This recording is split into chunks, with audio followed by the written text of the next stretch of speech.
দুলা ভাই, ও দুলা ভাই, এই সময় এই যে আমরা দুই ভাই, আমার দুলা ভাই আজকে সফরে আসার সময় শরীফুল ভাই সহ আমরা এক লগে বসে খানা খেয়েছি, তারপরে সফরে বের হয়েছে রাজশাহীতে তাবলীগ ইসলামের উদ্দেশ্যে। মোবাইল পড়ে যাবে, মোবাইল পড়ে যাবে।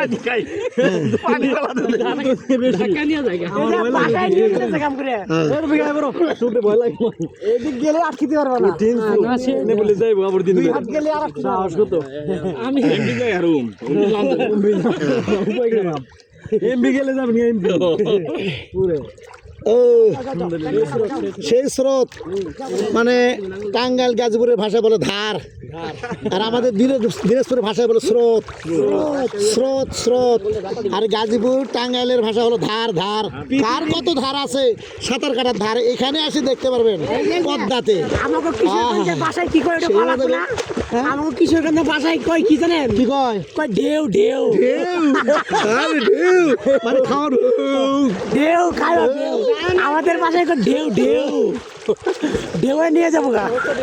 ওই এটা দেখেন, এটা হয়নি, একটা লেবু একটা হইছে ভাই। কেমন লাগছে? আলহামদুলিল্লাহ, আনন্দময় লাগছে, খুব ভালো লাগছে। আমার সাইক কই গেল? এদিকে আসো না, এদিকে আসো না। আমার সাইক কই? অসাধারণ অনুভূতি। আমার সাইক কই? আর একটু আছে টাইম। এই যে বড় ভাইয়ের সাথে পানির যে আরাম, মনোরম, এই যে সুবহানাল্লাহ, আলহামদুলিল্লাহ। আমরা কিন্তু গাছ ছাড়ে দিয়ে সাঁতরাইয়া যাচ্ছি, মাশাআল্লাহ, আলহামদুলিল্লাহ।